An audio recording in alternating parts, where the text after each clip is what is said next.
Hello students, this is your teacher Maneet Kumar. Students, हमने start किया था अपना 5th chapter, that is legislature. So आज हम उसको कंटिन्यू करेंगे और हमारा आज का नेक्स्ट टॉपिक है why do we need 2 houses of parliament and Rajya Sabha. अब स्टूडेंट, अब आपको पता है हमारी जो पार्लियामेंट है, जिसे हम नेशनल लेजिस्लेचर कहते हैं, ठीक है, उसके 2 हाउसेज हैं, एक राज्यसभा और एक लोकसभा।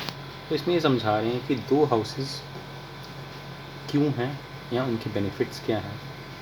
ठीक है, एक हाउस से भी काम चल जाता है क्योंकि कई कंट्रीज़ में सिर्फ एक हाउस है। ठीक है, तो स्टूडेंट्स, जिन कंट्रीज़ की पार्लियामेंट में एक हाउस होता है उसे यूनिकैमरल कहते हैं, और जहाँ पर 2 हाउसेज होते हैं लाइक इंडिया, उसे बाईकैमरल कहते हैं। ठीक है, तो राज्यसभा और लोकसभा हमारे 2 हाउसेज हैं।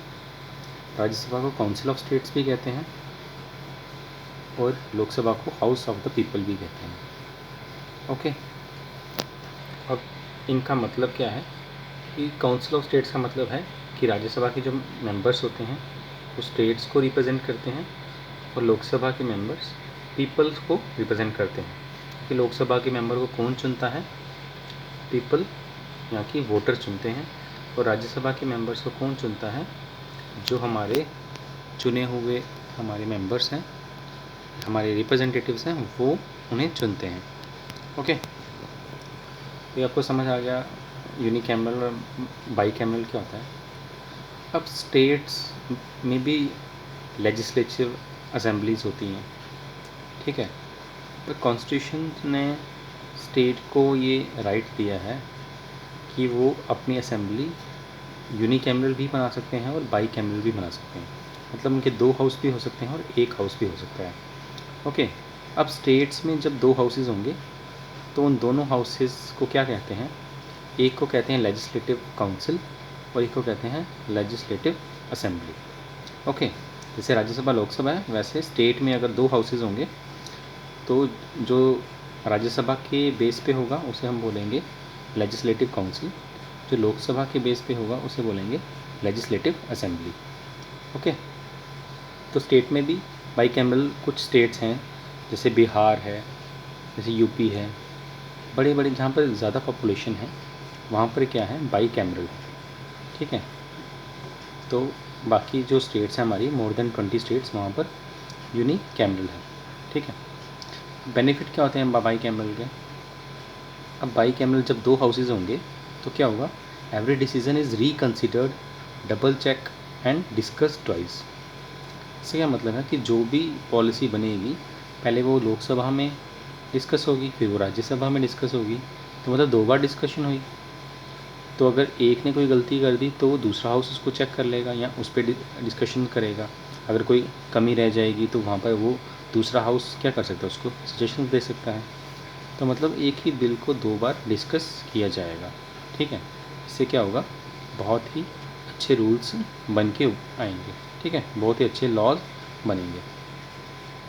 और पहले हम अब राज्यसभा के बारे में पढ़ लेते हैं। अब राज्यसभा के मैंने कुछ पॉइंट्स बनाए हैं जो आप अपने नोट्स भी बना सकते हो यहाँ से। ठीक है, तो राज्यसभा के जो मेंबर्स होते हैं वो क्या होते हैं? Indirectly elected body. ये क्या है? राज्यसभा इनडायरेक्टली इलेक्टेड बॉडी है, मतलब इसमें जो मेंबर्स हैं वो इनडायरेक्टली इलेक्ट होते हैं। मतलब हम उनको वोट नहीं करते हैं, हमारे रिप्रेजेंटेटिव्स उनको वोट करते हैं। Rajya Sabha represent states of India. ये क्या रिप्रेजेंट करती है? कि स्टेट्स की हमारी जो स्टेट के वो रिप्रेजेंटेटिव होते हैं। ओके, जैसे JNK के 4 MPs हैं राज्यसभा में, उनमें से एक गुलाम नबी आज़ाद जी भी हैं। तो वो क्या कर रहे हैं? हमारे JNK की स्टेट को रिप्रेजेंट करते हैं। ठीक है, उसके बाद रेजिडेंट इलेक्ट MLAs। जो हमारे रेजिडेंट्स हैं वो MLAs इलेक्ट करते हैं, और जो हमारे इलेक्ट किए हुए MLAs होते हैं फिर वो क्या करते हैं? क्या इलेक्ट करते हैं? अपनी असेंबलीज़ में से MPs फॉर राज्यसभा। राज्यसभा के मेंबर फिर वो इलेक्ट करते हैं। कौन?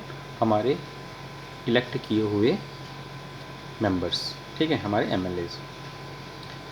अब इनके जो मेंबर होते हैं वो 6 साल के लिए चुने जाते हैं। जो मेंबर ऑफ पार्लियामेंट होता है उसका कार्यकाल 6 साल के लिए होता है। ठीक है। बाकी सारे जो MPs होते हैं लोकसभा में उसका 5 साल का होता है, पर जो मेंबर्स राज्यसभा के होते हैं वो 6 साल के लिए चुने जाते हैं। एंड कैन बी री इलेक्टेड, मतलब वो दूसरी बार भी इलेक्शन लड़ सकते हैं, ठीक है। Every 2 years 1/3 members retire. उसमें क्या होता है कि हर 2 साल बाद जितने भी उनके 1/3 मेंबर होते हैं वो रिटायर होते जाते हैं, ठीक है। हर 2 साल क्या, जैसे अगर 9 मेंबर हैं तो हर 2 साल पर क्या होंगे, 3 रिटायर होंगे, फिर वो फिर से आएंगे, फिर से इलेक्शन होंगे, फिर से वो आएंगे। तो हर उसके बाद क्या होता है कि ऐसे रोटेशन में उनकी रिटायरमेंट होती है। अब Rajya Sabha can not be dissolve, तो उसका इसलिए क्या होगा, अब जैसे 1/3 रिटायर होंगे तो फिर 1/3 आ जाएंगे, तो मतलब उनकी कमी क्या होगी, रोटेशन में वो पूरी होती जाएगी, मेंबर्स रोटेशन में आते जाएंगे, तो इसलिए वो कभी भी डिसॉल्व नहीं हो सकता। जैसे लोकसभा के हर 5 साल बाद फिर से इलेक्शन होते हैं, सारे मेंबर क्या होते हैं 5 साल के बाद सारे मेंबर नए चुन के आते हैं, पर उनमें क्या होता है 1/3 मेंबर जाते रहते हैं और नए आते रहते हैं, तो वो रोटेशन में होते हैं। पर लोकसभा में क्या होता है हर 5 साल के बाद नए मेंबर आएंगे, वो डिसॉल्व हो जाएगी। कभी कभी क्या होता है बहुमत, जैसे कोई गवर्नमेंट बनी है, कोएलिशन गवर्नमेंट बनी है, ठीक है, तो वो अपना बहुमत साबित नहीं कर सकती, अपना मेजोरिटी नहीं शो कर पाती, तो वो 2 साल का भी ज़रूरी नहीं कि वो 5 साल के लिए ही बने, वो 2 साल में भी डिसॉल्व हो सकती है, पर राज्यसभा कभी भी डिसॉल्व नहीं होती है। So this house is called permanent house, इसे हम परमानेंट हाउस भी कहते हैं, ठीक है। इसमें अभी टोटल 245 मेंबर्स हैं, जिसमें 233 इलेक्टेड हैं, और 12 जो मेंबर्स होते हैं इसके वो नॉमिनेट होते हैं प्रेसिडेंट द्वारा, ठीक है। और प्रेसिडेंट क्या करता है, उन्हें नॉमिनेट करता है फ्रॉम द वेरियस फील्ड, जैसे लिटरेचर होगी, साइंस होगी, आर्ट होगी, सोशल सर्विसेज हो गई, ठीक है। इन फील्ड में से क्या करते हैं वो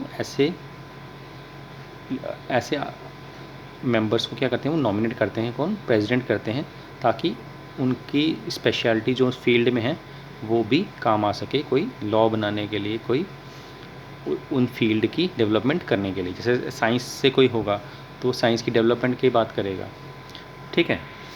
पर इसमें आपको ध्यान देने वाली बात है, कहीं कहीं लिखा होता है कि राज्यसभा के 250 मेंबर्स होते हैं। 250 क्या है, उसकी कैपेसिटी है, मतलब 250 मेंबर मैक्सिमम हो सकते हैं, उससे ज़्यादा कभी नहीं हो सकते, पर फिलहाल कितने हैं 245। Okay, thank you and have a nice day.